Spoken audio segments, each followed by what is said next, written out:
Assalamualaikum warahmatullahi wabarakatuh. Kembali lagi di Persikan Ramadan. Dan kali ini saya akan membawakan tema yang berjudul Dosa pada Manusia. Izinkan saya bercerita sebuah kisah terlebih dahulu. Pada suatu hari ada seorang anak yang tinggal bersama ayahnya.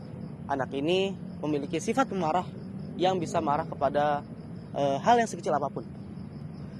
Di suatu hari, ayahnya mengajak anak tersebut ke belakang rumahnya. Di sana terdapat dinding yang lumayan besar. Kemudian ayah tersebut berbicara kepada anaknya. Nak, setiap kali kamu marah, kamu tancapkan paku pada dinding ini. Anak tersebut mengiyakannya. Kemudian sering berjalannya waktu, sudah banyak paku yang tertancap pada dinding tersebut. Hingga dinding tersebut hampir setengahnya sudah tertutup dengan paku. Kemudian setelah hampir penuh dinding tersebut, anak itu bertanya kepada ayahnya. Ayah, dinding ini sudah hampir penuh.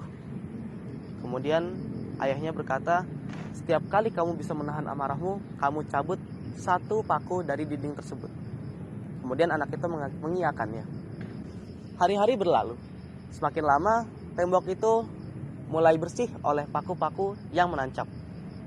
Kemudian setelah bersih paku-paku dari dinding itu, anak tersebut datang kepada ayahnya. Ayah, aku sudah mencabut semua paku yang sudah kutancapkan. Ayahnya mengajak anak itu ke dinding tersebut dan mengatakan kepadanya, apa yang kamu lihat sekarang adalah dinding yang sudah bolong oleh paku-paku yang sudah kamu tancapkan. Dinding ini bagaikan hati manusia yang masih memiliki bekas setelah kamu tusuk dengan paku walaupun kamu sudah mencabutnya. Paku ini bagaikan dosamu. Kamu sudah menancapkannya kepada dinding hati seorang. Kemudian kamu meninggalkan bekas di dalamnya.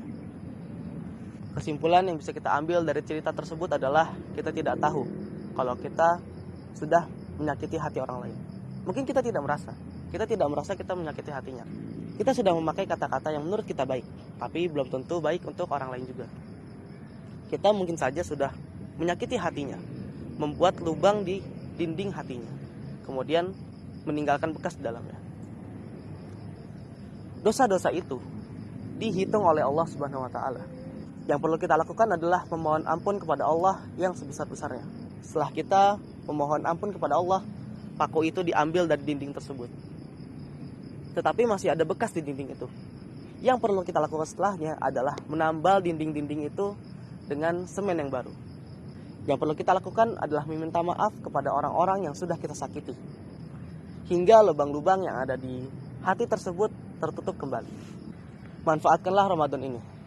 Saatnya kita menutup lubang-lubang hati yang telah kita rusak dengan paku-paku dosa kita. Agar di saat lebaran nanti kita bisa terbebas dari dosa-dosa yang bisa mengikat kita, mengikat hati kita, dan mengikat teman-teman kita. Akhirul kalam, billahi taufiq wal hidayah. Wassalamualaikum warahmatullahi wabarakatuh.